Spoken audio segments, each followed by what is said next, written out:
Arizona basketball got the home sweep that it very much needed, but we got to get some games back with some unexpected loss. What are the keys for a win against the Oregon State Beavers and Oregon Ducks? You are Locked On Wildcats, your daily podcast on the Arizona Wildcats, part of the Locked On Podcast Network, your team every day.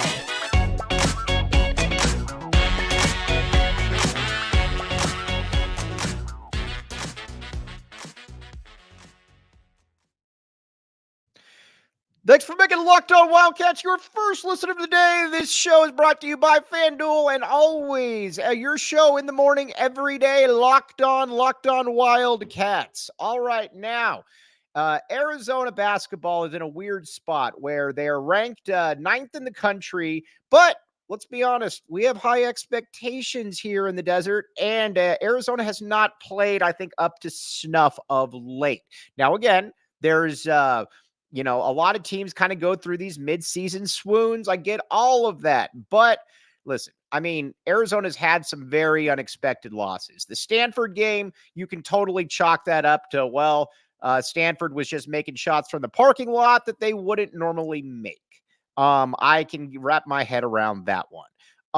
But then Washington State, that is not one that I can wrap my head around because they didn't shoot 19 of 13 from the 3-point line. They actually shot something like, a normal percentage.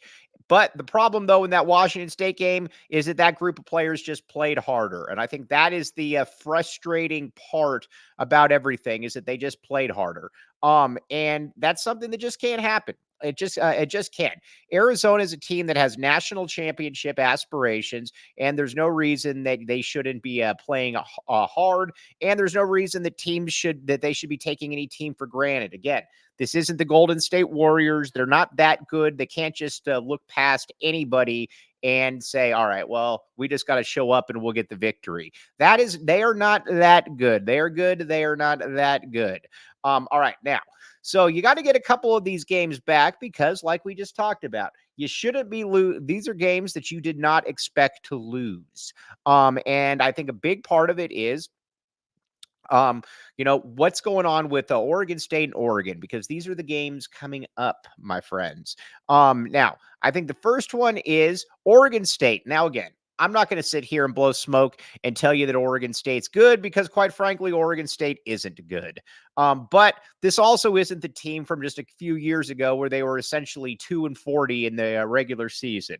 They are, they're not bad. I think the big key, though, for Arizona, though, is to get up for this game. Now, again, that shouldn't be a problem, but Arizona's got to be able to get up for this game. Gill Coliseum is a difficult place to play, and it's for the exact opposite reason that generally places are difficult places to play. And that is that, let's just be honest here. There's nobody there. It feels like a high school gym. It feels like you're playing at Sal Point. And when you're playing at Sal Point or a school like that, sometimes you're not going to give your best effort just because it doesn't feel like something that you signed up for.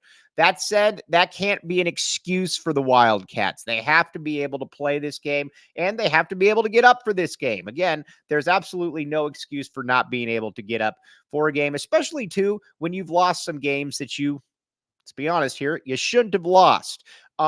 Oregon State, again, is just kind of stuck in that little no man's land and, where they're not really good or anything like that. But at the same time, I also think that you're also kind of at the stage now with Arizona where you do know that, listen, there's an immense amount of talent on this team. When they're playing well, I believe their upside is better than any other team in the country. Not only do I believe that their upside is better than any other team in the country, I believe they have the most well-rounded roster. But the problem, though, is that they haven't played up to that par. They haven't played up to that standard, and I think that's what's kind of frustrating to a lot of people is that they haven't played up to that standard. Arizona should be playing better basketball than it is to this point. We're going to go player by player, talk about what needs to happen, but honestly, Arizona just needs to go out and blast Oregon State. This isn't something that's difficult. I don't care if they're playing in Gill. I don't care if they're playing on the moon. They need to go out there and they need to blast Oregon State. This shouldn't be a close game. And if it is a close game, then I think we're going to be even a little bit more frustrated. Now, I kind of think of the UCLA game as well, because UCLA, another team that's just not very good, but UCLA was up 30-13 on Arizona. Granted, it was one of those situations where they were making a lot of three-pointers. I get all of that. But I think the one part about it is that Arizona just came out flat again. And honestly, they shouldn't have come out flat. The football team just essentially announced that 80% of them are coming back. That shouldn't be, Arizona shouldn't be coming out flat. It just, honestly, it just shouldn't. And I think that's something that I think was frustrating.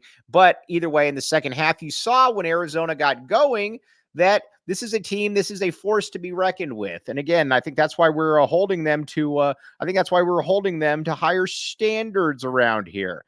And I think that a big part of it is also that, if you're a really good team, you should be held to a higher standard. This isn't difficult. All right, now, so if you're looking for a prediction for me, I think my prediction is going to be something like, I don't know, 79-63. I got faith that Arizona is going to go in there and win by 10 plus points. They should win by 10 plus points. If they don't win by 10 plus points, I'm going to be very frustrated, because Arizona should win by 10 to 15 points. Again, it's a better team than Oregon State. Now, we're going to start talking about Oregon a little bit as well. But you also got to remember, this is kind of a take one game at a time situation, because I think everybody thought that Arizona was going to lose, like, I don't know, three games all season. They're definitely going to lose. They're definitely going to lose a little bit more than 3 or 4 games. But listen, I still think at the end of the day, they're going to be very much a contention for a 1 seed. And I think that they're going to cause a lot of problems for a lot of teams out there because of how good they are. And again, it's a well-rounded roster. I mean, you've got big men, and not only do you have big men, you also have you've got guards, you've got wings, you've got a bench, you've got a lot of really good players. So again, they should be able to win this game. Now, I think a big part of it is now Oregon, though. That's going to be the game. You want to try to get that game. That game's going to be a little tough because Oregon's coming off a road sweep at the hands of the mountain schools. We're going to talk and we're going to break that one down a little bit next. But first, eBay Motors. All right, let's find this here. Where is the eBay Motors overlay, my friends? Where is it? Where is it? Where is it? All right, there it is. eBay Motors. All right, check it out. The right parts, the right fit, the right prices. eBay guaranteed fit. Only available to U.S. customers. ebaymotors.com. All right, now, with all the parts you need at the prices you want, it's easy for you to turn your car into an MVP and bring home. Keep your ride or die alive at eBay Motors. Eligible items, exclusive apply, guaranteed, all of that. Check it out, eBay Motors. I just had to get a new car. I know some other people that needed to get new cars as well. eBay Motors was the lifesaver for them. eBay Motors was the one that said, come to us, we will help you. eBay Motors made it happen.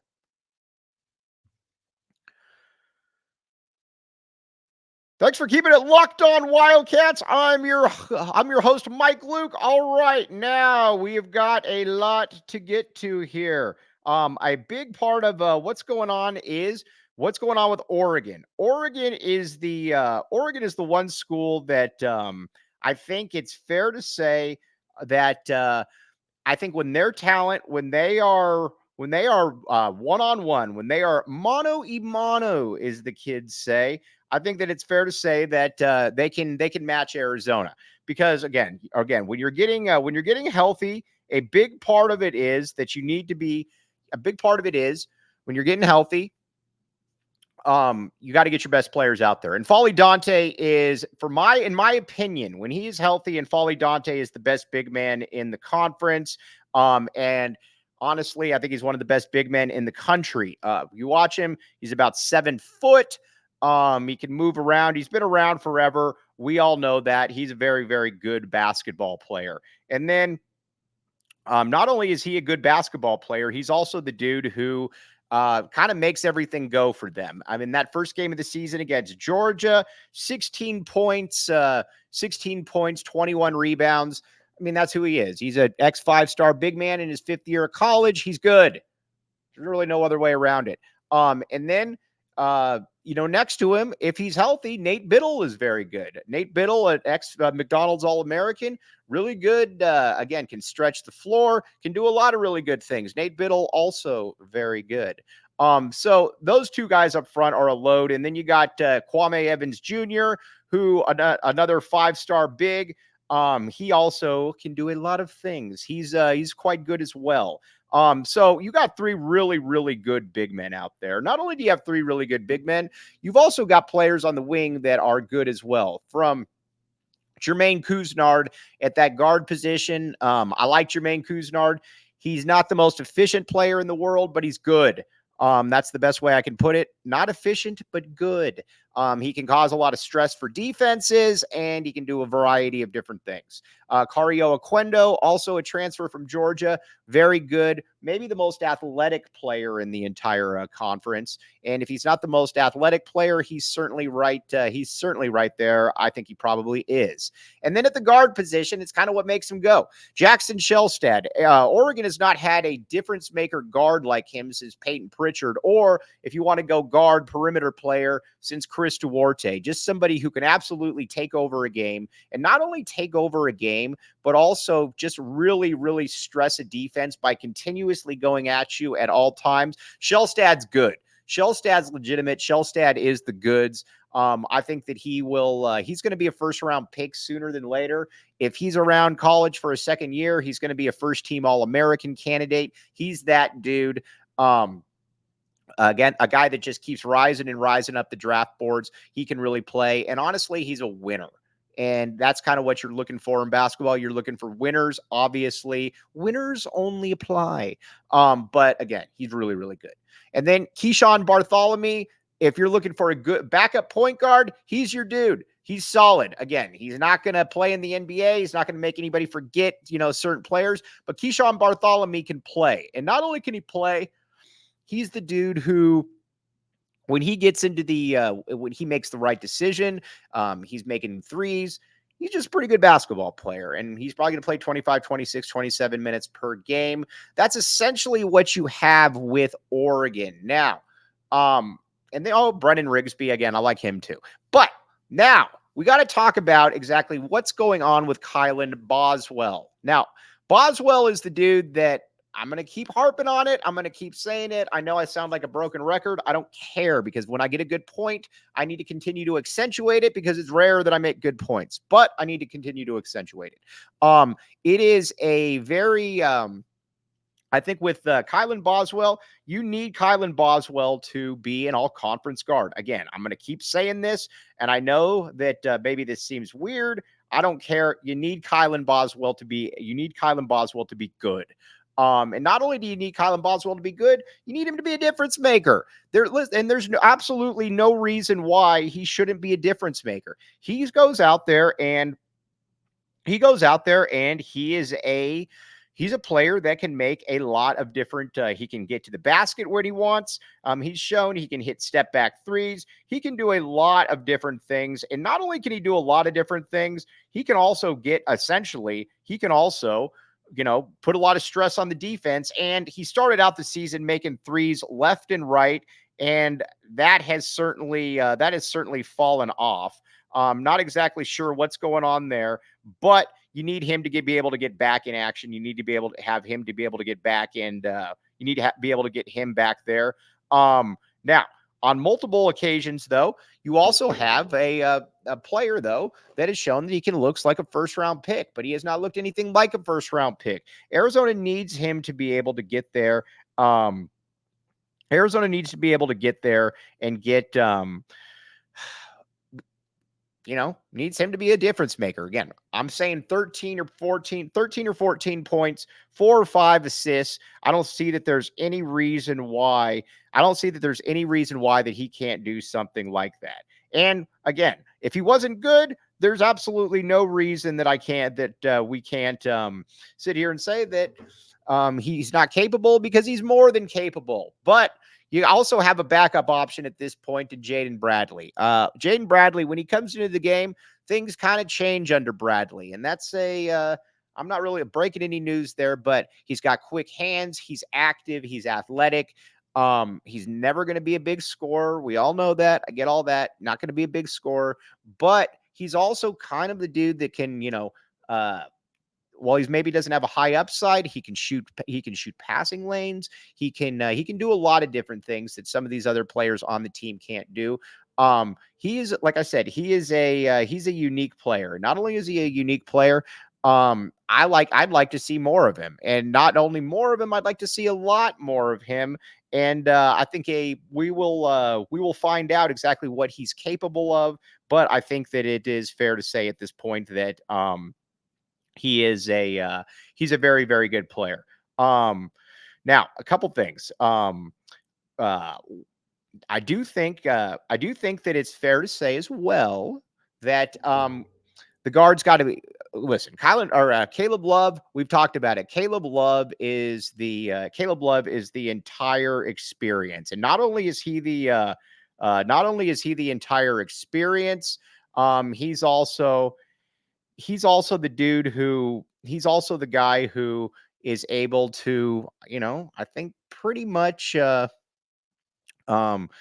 think he's also the dude who's pretty much able to um he can basically take over games. And not only can he take over games, not only can he take over games, he can also he can also win a lot of games on his own, and he's shown that he can do that. And not only has he shown that he can do that, he's also shown that he has the capability to be able to he has the capability of, let's be honest here, being able to win games at the end. He's shown that multiple times, and he has been very, very good in the process. Now, so we're gonna find that one out. Now, a big part of that also is, what's what up front. Arizona with their big man, you got to get better big man play. You just do. Listen, I like Umar Ballo, leader of men. We all know that I like Umar Ballo, leader of men, but I'm also not a huge fan of some of his limitations. And some of his limitations are fairly clear. He can um he can he can do a lot of things. And I think that he's good. But I also think that he's also the player who can. I think he's also the player who can, again, do the um, essentially. He's just going to struggle in space. But again, that's just who he is. Keyshawn Johnson, though, I love Keyshawn Johnson. I need more Keyshawn Johnson, but I need Keyshawn Johnson to be more effective. Shouldn't be hard because, again, Keyshawn can play. We all know Keyshawn can play. We've seen Keyshawn. We've seen, not only have we seen Keyshawn play, we've seen him when he's a high energy dude. Not only is he a high energy guy, he's not only is he a high energy guy, he's a dude who is able to again, he can be a difference maker. We've seen it where he's been the best player on the court against, your Purdue's, your schools like against your Purdue's, your schools like that. But you've also seen a number of players though that can also make a lot of plays. And Keyshawn Johnson's got to be that. And I think a big part of it also is what is that next step? What is that next step?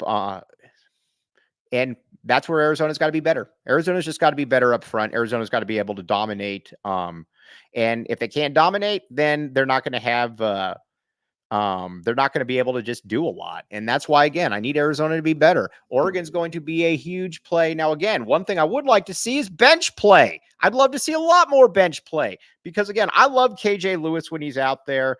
And I not only that, he was a dude who was he was a dude that he just looks different than everybody else out there. We need to see more of him. We're going to talk more about bench play.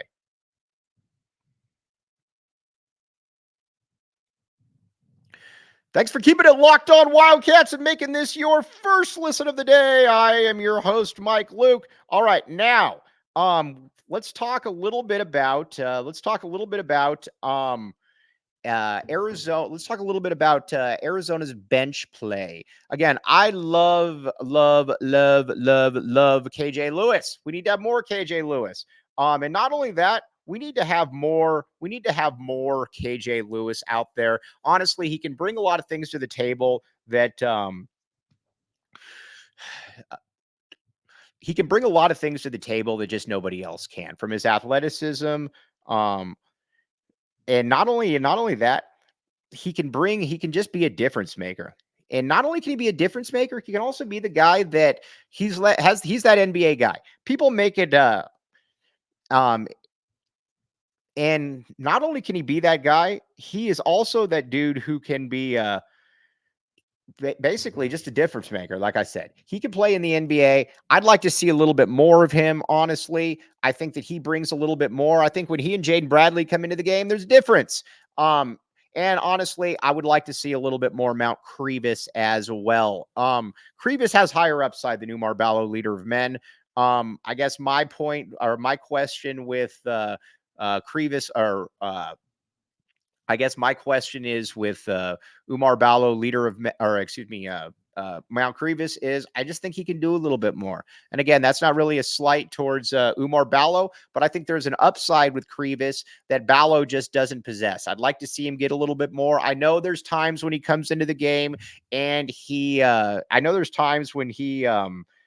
goes into the game and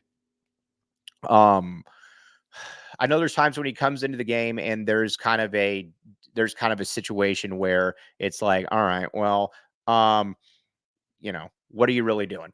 But he can get better. Umar Ballo, leader of men, is just kind of where he's at. But again, I need a sweep. I think we can get a sweep this week, ladies and gentlemen. I believe that we can get a sweep. I don't think there's any reason that we can't get a sweep. And honestly, I think that if we're sitting here talking about a sweep, then I think we're looking at Arizona cruising to another Pac-12 championship. If we're talking about Arizona losing or getting blown out by Oregon, then we're talking about a problem as well. So there is that.